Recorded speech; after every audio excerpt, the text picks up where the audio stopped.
Harish Rana case, कई सारे comments आ रहे हैं। पहले मैं वो कमेंट्स पढ़ना चाहूँगा जो लोग मांग कर रहे हैं और काफ़ी जो लोग मांग कर रहे हैं उसमें मुझे ऐसा लग रहा है पर्सनली कि शायद मांग जायज़ भी है। उसकी वजह है वो आपको बताता हूँ। कई लोग ये कह रहे हैं कि ट्रीटमेंट तो फ़ॉरेन में भी होता है। कई अमीर लोग अपना ट्रीटमेंट कराने के लिए विदेश चले जाते हैं। कई बार हमने देखा है सरकार आर्थिक सहायता भी देती है, गरीबों का भी ट्रीटमेंट विदेशों में हो जाता है। आपको याद होगा निर्भया केस दिल्ली का, उस केस में भी सिंगापुर में निर्भया का ट्रीटमेंट हुआ था। वो अलग बात है वो बच नहीं पाई, लेकिन ये कहा जाता है कि जो बेस्ट ट्रीटमेंट है वो कई अलग-अलग देशों में कई बार होता है, पर्टिकुलर अलग-अलग ऑर्गन्स का। हालाँकि इसके विपरीत एक बात और भी है, भारत में भी ट्रीटमेंट कोई दोयम दर्जे का नहीं होता, यहाँ भी अच्छा ट्रीटमेंट होता है। लेकिन अब जो लोग इस तरह के विचार व्यक्त कर रहे हैं, उनका कहना है कि हरीश को सरकार ने ट्रीटमेंट के लिए विदेश में क्यों नहीं भेजा? वहाँ पर ट्रीटमेंट दिलवा सकते थे। ठीक है, यहाँ के डॉक्टर्स भी एक्सपर्ट हैं, यहाँ के डॉक्टर्स ने भी ये लिखा है कि वो ठीक नहीं हो सकता। एक सेकंड ओपिनियन, थर्ड ओपिनियन या फोर्थ ओपिनियन लेने में गुरेज क्या है? क्योंकि अगर पेशेंट को बचाने की नीयत है या ठीक करने की नीयत है तो ये कदम उठाना चाहिए। ऐसा नहीं है कि उनके परिवार की नीयत ऐसी नहीं थी, लेकिन उनका परिवार थक गया, हार गया, इस वजह से उन्होंने सुप्रीम कोर्ट में एप्लीकेशन लगाई। और इसके बाद जब यहाँ के तमाम बड़े-बड़े अस्पतालों के डॉक्टर्स ने लिख कर दिया कि वो ठीक नहीं हो सकता, यानी हरीश, तब जाकर ये फैसला लिया। वाक़ई फैसला बहुत कठिन था, लेकिन लिया गया। अब दूसरा विचार भी आ रहा है, मैं पढ़ रहा था कई कमेंट्स, उसमें कई लोग ये कह रहे थे कि चलिए ट्रीटमेंट तो बाहर चाहे तो सरकार दिलवा सकती थी, इस केस में क्यों नहीं दिलवाया? या इस केस में परिवार की तरफ से अर्जी सरकार को यानी प्राइम मिनिस्टर को, प्रेसिडेंट को क्यों नहीं दायर की गई? क्या पता कुछ फ्रूटफुल रिजल्ट आ जाते। अब कुछ लोग ऐसे भी हैं जो कह रहे हैं कि जिस तरीके से मौत जी जा रही है वो ठीक नहीं है। लेकिन ऐसे लोगों को मैं कहना चाहूँगा, ये विचार आपका और मेरा नहीं है, देश की सबसे बड़ी अदालत यानी सुप्रीम कोर्ट का है। सुप्रीम कोर्ट ने बाकायदा कई डॉक्टर्स की जो स्टडी थी, जो मेडिकल रिपोर्ट्स थी, उसको स्टडी किया। उन्होंने लिखा था कि वो ठीक नहीं हो सकता। उसी के बिना पर ये फैसला लिया और एक बार ओपिनियन नहीं ली गई, कई बार ओपिनियन ली गई। जिसके बाद एम्स जैसे प्रतिष्ठित संस्थान के प्रतिष्ठित डॉक्टरों से सलाह ली गई। जब उन्होंने इस तरह की ओपिनियन दी, तब जाकर कोर्ट ने ये फैसला लिया। हालांकि कोर्ट के लिए भी फैसला आसान नहीं था। कोर्ट ने इस सिलसिले में हरीश के पिता और माता दोनों से बात की। लेकिन सवाल यही उठता है कि कई लोग ये कह रहे हैं कि अगर मौत देनी ही थी तो एक झटके में दे देते, ताकि इतना लंबा समय इंतज़ार नहीं करना पड़ता। 2 हफ्ता, 3 हफ्ता, 4 हफ्ता उसको मरते नहीं देखना पड़ता। और ये खबर वाकई जो भी सुन रहा है उसका दिल दहल रहा है। वो नहीं चाहता कि ये बार-बार सुने खबर और बार-बार उसकी मौत का इंतज़ार किया जाए। कुछ लोग इस विचारधारा के हैं। उनका कहना है कि देना है तो एक झटके में मौत दीजिए।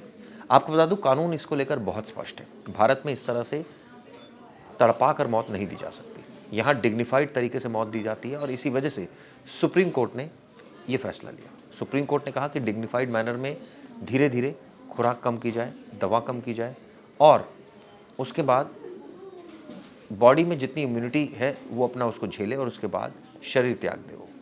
ये इंटेंशन थी कि कम से कम दर्द हो और जो पेशेंट की मौत हो वो भयानक तरीके से ना हो।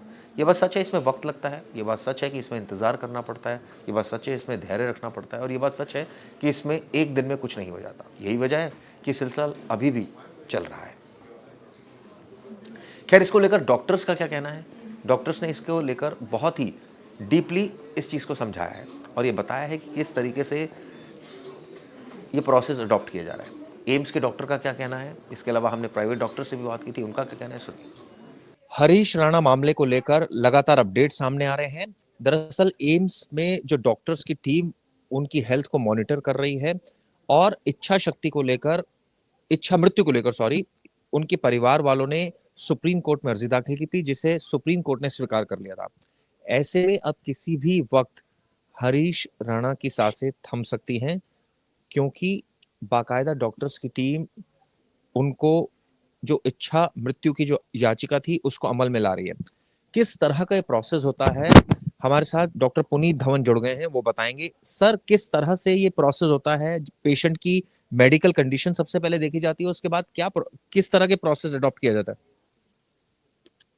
देखो चिराग जी, ये केस है पैसिव यूथनेजिया का। बेसिकली ये एक क्लॉज है जो इंडिया में लीगली परमिसेबल है, एंड जो डिसीजन कोर्ट ने ली है, it is a very well thought of decision. Because ये केस जो इन्होंने फाइल किया उसके पेरेंट्स ने, वो आज नहीं किया, कई साल से कर रहे थे ये case. Even Delhi high court ने उनका रिजेक्ट भी किया था at that time. They said that the child is not on any mechanical ventilation और सपोर्ट, सिर्फ ट्रैकियोस्टमी और गैस्ट्रोस्टमी हुई हुई है, तो पैसिव यूथनेजिया के लिए भी परमिशन नहीं दी थी। जो हम रिव्यू अब हाइंड विजन में जाएंगे तो we would review that if this was a legally permissible clause, it should have been permitted at that time also, because even with this article 21 में जो आपका कॉमन कॉज में जो प्रोविजन दी हुई है हमें लॉ ने, उसमें even a willing written live will also would entitle somebody to go for a passive euthanasia, अगर वो लिख के चले जाता है पहले। अब वो क्योंकि वेजिटेटिव स्टेट में था, उसके पेरेंट्स ही गार्डियन थे उसके, तो पेरेंट्स की भी विल मान लेनी चाहिए थी। बट स्टिल अब जो हुआ कंडीशन, उस टाइम उन्होंने सुप्रीम कोर्ट ने मना किया, उन्होंने कहा कि चलो आप नहीं कर सकते तो गवर्नमेंट सपोर्ट देगी, और यूपी गवर्नमेंट भी सपोर्ट कर रही थी उनको। अब जो कंडीशन उन्होंने दो रिपोर्ट्स में, बिकॉज इस डिसीजन को लेने के लिए पहले तो मजिस्ट्रेट वगैरह कर सकते थे, अब मेडिकल बोर्ड बनता है, पहले प्राइमरी रिपोर्टिंग होती है, उसके बाद सेकेंडरी रिपोर्टिंग होती है। उसमें अब बता रहे हैं कि भाई बेड सोर्स वगैरह भी हो गए, कंडीशन तो उसकी ऐसी थी ही कि रिकवर होने वाली बात ही नहीं थी, वेजिटेटिव स्टेट में जा चुका था, ब्रेन डेथ टाइप थी, he would have not recovered. वो थोड़ा इमोशनल फैक्टर्स थे जो हम आजकल भी मीडिया में देख रहे हैं कि उन्होंने इस डिसीजन से लेने से पहले आपने आध्यात्मिक लोगों से भी राय ली, ब्रह्म कुमारी इसका भी बीच में नाम आ रहा है कि देवर counseling them and mentally preparing them or creating a scene around that whatever the parents are doing, it's a justified decision. अब इसमें एक बड़ा क्लियर कट दिया हुआ है कि ये जो है, इसमें पैसिव यूथनेजिया में कोई हम मौत को जल्दी लाने की कोशिश भी नहीं कर सकते और उसको डिले भी नहीं करना। तो हम जो सपोर्ट दे रहे हैं उस सपोर्ट को धीरे धीरे विड्रॉ करना है। अब उसकी जो मेन सपोर्ट चल रही थी, ट्रेकियोस्टमी हुई है, वो तो सांस को वेंटिलेटर पे तो है नहीं, ऑक्सीजन कभी कभी जरूरत होती थी, वो ऑक्सीजन नहीं देंगे। अब जो सस्टेन कर रहा है शरीर को वो तो हमारी खुराक है। अब जो उसको मुंह से खाना दे रहे थे उसको, प्लस ये भी इस क्लॉज में होता है कि हमने मरीज को तकलीफ नहीं देनी, उसकी डिग्निटी पे भी असर नहीं आना। अब तकलीफ नहीं देनी तो भूखा रख के ही हमने उसको एक तरह का स्टार भी करना है, खाना नहीं देंगे। अब खाना एकदम नहीं देंगे तो वो भी परेशानी देता ही है। तो they have set a target of से 2 to 3 weeks कि हम 2-3 हफ्ते में इसको धीरे धीरे मॉनिटर करेंगे। ये उस बच्चे की डिपेंड करता है कि बॉडी में inherent capability to fight and sustain himself कितनी है, कितना ये पिछले 13 साल में वो अपने आप को खत्म कर चुका है, कितना रोज के रोज खाने वाले से गुजारा चल रहा था। तो दिस प्रोसेस में टेक लेस टाइम, और अगर उसके स्टोर्स अच्छी तरह रिप्लेनिश थे, स्टोर ठीक हुए हुए थे, हो सकता है ज्यादा भी ले। बट मकसद बेसिक आइडिया है पीछे ये है कि हमने उसको तकलीफ में नहीं मारना, उसको परेशानी में नहीं मारना, और उसकी मौत को जल्दी भी नहीं लाना, उसकी मौत को दूर भी नहीं करना। तो हम जो सपोर्ट दे रहे हैं, सपोर्ट मेन मेरे हिसाब से तो सिर्फ खाने की रह गई, जो गैस्ट्रिक, वो धीरे धीरे कैसे टेपर ऑफ करते हैं, what parameters they monitor the glucose system, उसका शुगर कितना चल रहा है, किस लेवल पे वो जाके धीरे धीरे, क्योंकि अगर हमें मालूम है कि अगर शुगर ही एकदम कम है, शुगर ही तो हमारे को चलाता है शरीर को, अगर खाने में शुगर खत्म हो जाती तो लोगों को दौरे भी आ जाते हैं, कम भी हो जाते हैं। तो वो किस तरह मॉनिटर करते हैं, किस तरह उनकी टीम है, because it is in the best hands. अब एम से बेटर इंस्टीट्यूट हमारे कौन हो गए, और सेकेंडरी बोर्ड बैठ रहा है वहां पे, उनका मकसद ये है कि बच्चा तकलीफ में भी ना जाए, और धीरे धीरे हम इस प्रोसेस को अपने इम्कान तक ले आए। तो we would see that how parameters are assessed that way. लेकिन सर इसमें कई बार ये भी बात बोलते हैं, कई डॉक्टर से हमारी बात हुई, उनका कहना है कि जो ऑक्सीजन पाइप है अगर वो हटा दिया जाए तो 1 ही मिनट में मौत हो सकती है। नहीं, ऑक्सीजन पाइप तो देखो, इसमें जो मैंने देख रहा हूँ कि उसको ट्रेकियोस्टमी हुई हुई है, उसकी सांस की नली यहाँ से डाली हुई है जिससे वो हवा जा रही है फेफड़ों में, उसको मैकेनिकल वेंटिलेशन या ऑक्सीजन की सप्लाई कभी कभी इंटरमिटेंटली चाहिए होती थी। ठीक है, अगर वो भी हम देख रहे हैं कि जब उसकी ऑक्सीजन, कोई स्ट्रेस में जाता है, बच्चा पेट में खाना गया है, उस टाइम हमारी ऑक्सीजन की जरूरत बढ़ती है, कुछ और कहीं से जुकाम खांसी या पोल्यूशन या कुछ और चीजें जहाँ ऑक्सीजन की जरूरत बढ़ती है, उस टाइम सपोर्ट चल रहा था कि बिना उसके ही अभी चल रहा था। अगर ऑक्सीजन चल रही थी उसके साथ साथ अभी कंटिन्यूस ऑक्सीजन सपोर्ट पे है, तो वो ऑक्सीजन हटाने से तो और जल्दी फर्क पड़ेगा। अगर ऑक्सीजन की सपोर्ट के बगैर चल रहा है, खाली ट्रेकियोस्टमी के सिर पे चल रहा है, तो वो उसके इनहेरेंट बाकी फैक्टर्स जो होंगे, अगर खाना कम होगा, बॉडी स्ट्रेस में जाती है, ऑक्सीजन की जरूरत उस टाइम बढ़ती है, हम उसको ना सपोर्ट करें तो ये भी हेसन अप करेंगे टुवर्ड्स दिस अल्टीमेट एंड। लेकिन सो सर ये भी ऑक्सीजन बात तो ध्यान में रखनी है कि मेडिकेशन भी दिया जाएगा, इस तरह की बात भी सामने आ रही थी, अगर अगर पेन होता है तो इस तरह। हाँ, यही तो जो क्लॉज है इसमें पैसिव यूथनेसिया में, कि वी हमने उसको तकलीफ नहीं देनी। अगर कोई ये हमारी विड्रॉल सिम्टम्स में ऑक्सीजन पे और उसकी कैलोरी इनटेक्स पे, खाने की चीजें कम करते हुए अगर उसको कोई तरह की तकलीफ आनी चाहिए, तभी एनेस्थीसिया वाले हेड उसमें इन्वॉल्व हैं। किसी तरह की कोई ऐसी चीजों की कमी आने लगती है कि उसको कन्वर्जन ही आने लग पड़े, उसको दौरा ही आने लग पड़ा, वो तो हमने तकलीफ दे के मार दिया ना फिर। तो उस चीजों को वो कम करेंगे अगर कोई ऐसा कन्वर्जन आने लग पड़ी या कुछ और आपका मेटाबो जो बायोकेमिस्ट्री पैरामीटर्स अगर कुछ डिस्टर्ब हो रहे हैं जो परेशान करने लगे हैं, तो वो तो उनको धीरे धीरे सॉर्ट आउट करना है। That is what they are monitoring. Hmm. तो सर इसमें तो मानकर तकलीफ, चले कितना वक्त लगेगा? अब उनका एस्टिमेट 2 से 3 हफ्ते है। हम्म। 2 से 3 हफ्ते, मैंने कहा कि अगर वो डिपेंड करता है कि उसका बॉडी किस तरह 13 साल में किस हालत में आ चुकी है।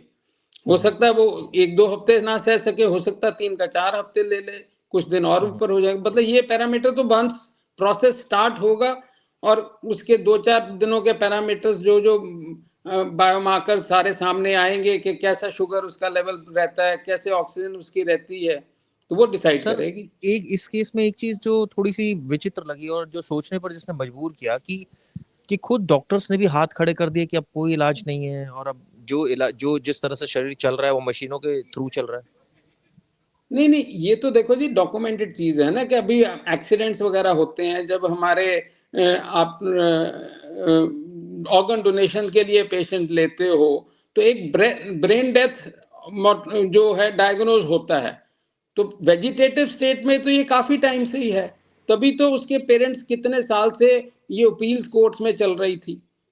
हाई कोर्ट में भी वो गए, सुप्रीम कोर्ट वालों ने भी मना किया, उन्होंने टाइम भी लिया, उन्होंने मेडिकल बोर्ड भी बनाया कि प्राइमरी बोर्ड देगा फिर सेकेंडरी बोर्ड देगा। वो फेज तो, अब जब लीगल कॉज हमारे पास क्लॉज, पैसिव एक्टिव यूथनेसिया तो है नहीं, पैसिव यूथनेसिया तो ये जो कॉमन कॉज 2018 आर्टिकल 21 में, तो ये हमारा लीगल राइट बन चुका है।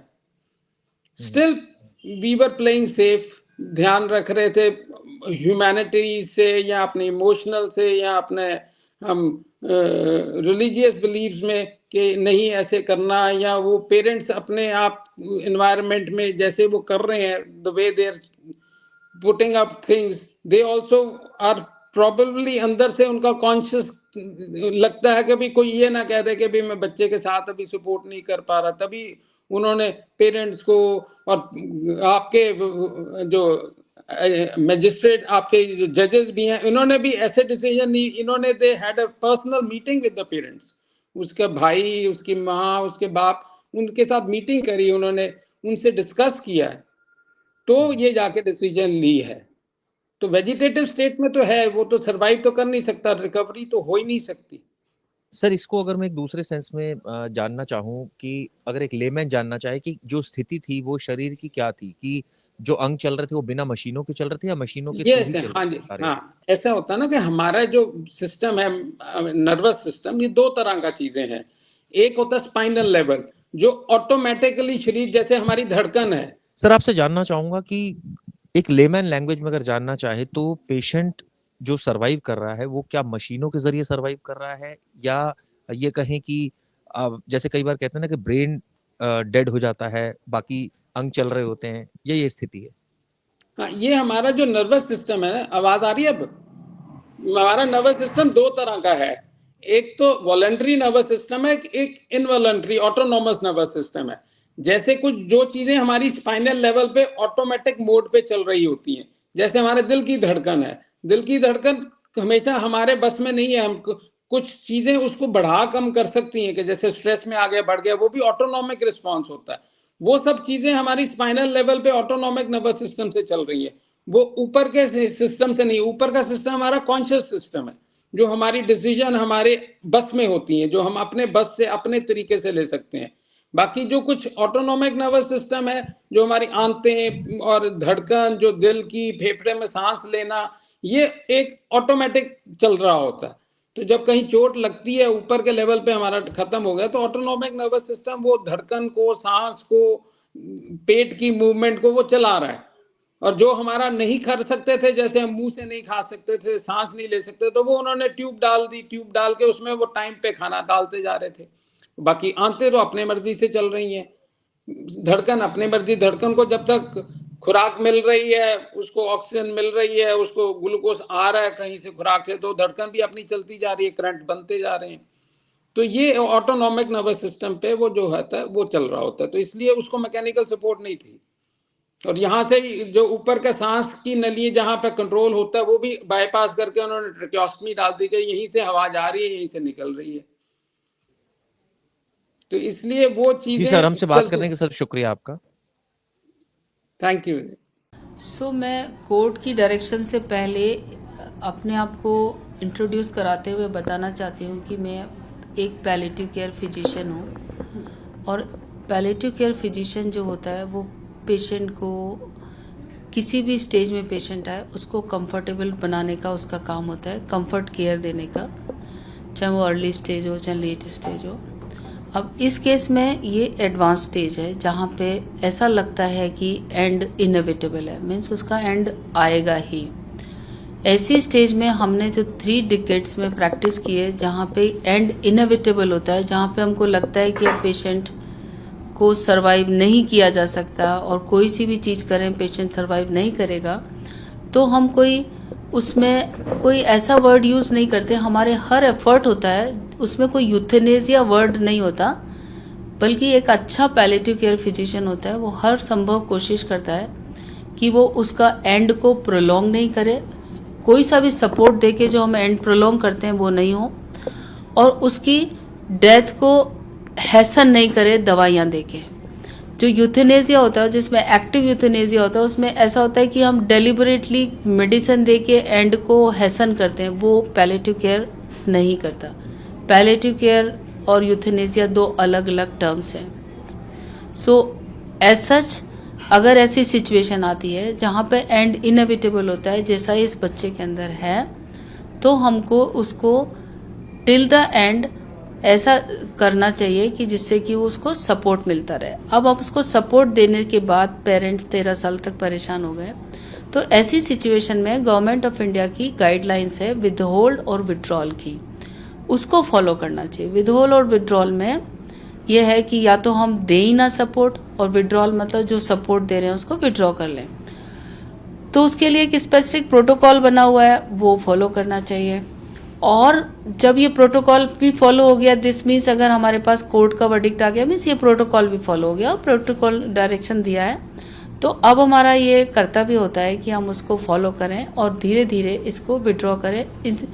इस पूरी प्रोसेस के दौरान हमें उसके घर वालों को हमेशा कॉन्फिडेंस में रखना है, उनको काउंसलिंग करते रहना है, बिकॉज पेरेंट्स की काउंसलिंग बहुत ज़रूरी है इस केस में। प्लस इसको स्लोली हमको इसको धीरे धीरे विड्रॉ करके, और ये बताना बहुत मुश्किल है कि ये कितना दिन लगेंगे इसमें, क्योंकि ये किसी के भी हाथ में नहीं होता, बट कोशिश यही करनी चाहिए कि उसका जिस तरीके से मिस अब हमको बैलेंस करना है। कोर्ट का वर्डिक्ट है, एक हमारा लॉ है जो हमें बताता है कि विदहोल्ड एंड विड्रॉल करना अब पॉसिबल है। अब हमको ये पता है कि इसमें विदहोल्ड एंड विड्रॉ करना है, तो हमको बैलेंस करके करना पड़ेगा, सो दैट हम ऐसा हमको नहीं लगना चाहिए कि हमने कुछ चीज़ ऐसा कर दिया डेलिबरेट किलिंग, वो नहीं है इसमें, बिल्कुल भी नहीं है। और यूथेनेसिया बेसिकली मेरे हिसाब से मिसनॉमर है. Withhold and withdrawal is a right term which we should use for such kind of patient. और इसमें मैम लगभग कितना समय लगता है, ज़्यादा भी समय लग सकता है? ऐसा बताना बहुत मुश्किल होता है. ये भगवान के हाथ में होता है, जन्म मरण एंड परन. तो अब इसमें डेफिनेटली भगवान के हाथ में है, लेकिन अब हमारे पास सब कुछ क्लियर है. क्लियर वर्डिक्ट है, क्लियर गाइडलाइंस हैं, गवर्नमेंट ऑफ इंडिया की गाइडलाइंस है, सुप्रीम कोर्ट का वर्डिक्ट है. तो इसमें हमारा, मुझे ये नहीं मालूम कि क्या चल रहा है, कैसे ट्रीटमेंट मिल रहा है उसको, लेकिन डेफिनेटली फिर भी अगेन मैं बताना मेरे लिए मुश्किल होगा कि कितना टाइम लगेगा.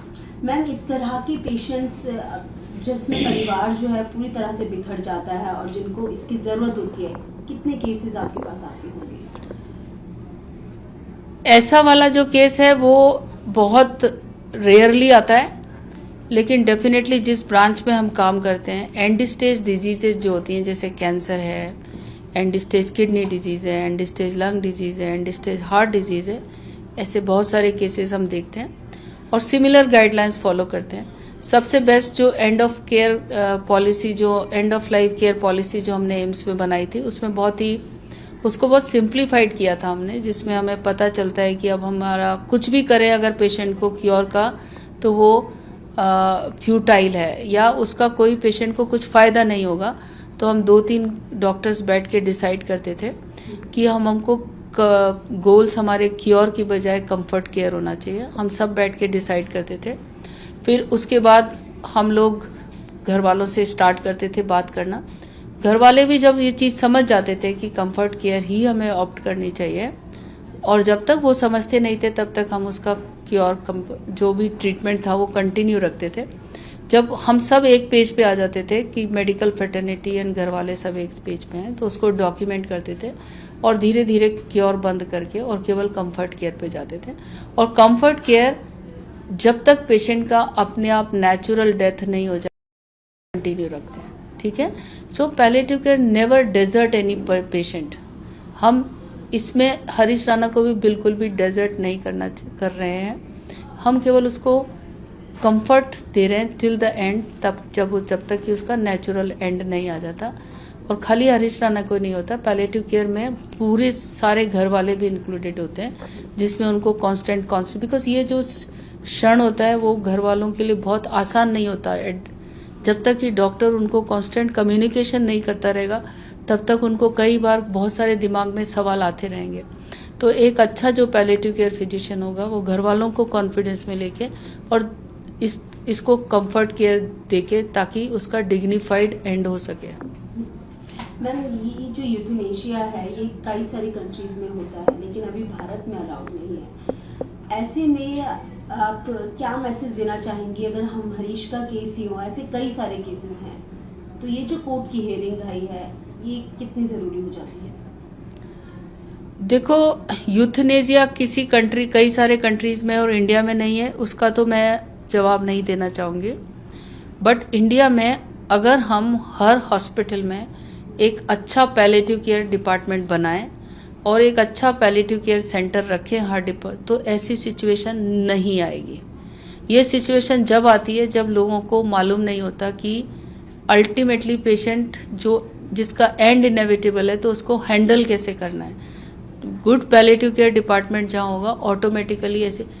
लेकिन इस पर्टिकुलर केस में जो सिचुएशन आई है वो मुझे नहीं मालूम कि हमने 13 इयर्स तक हम कैसे पेरेंट्स के ऊपर भी मतलब काफ़ी कितना उन्होंने ब्रेवली उसको सहा होगा. और गवर्नमेंट ऑफ इंडिया का जो वर्डिक्ट आया, आई थिंक उसको ऑनर करके और हमको उसको जो भी बेस्ट कर सकते हैं without harming him directly, by giving him comfort, जितने जल्दी मतलब जितना हो सके हम उसको डिग्निफाइड एंड देने की कोशिश करना चाहिए.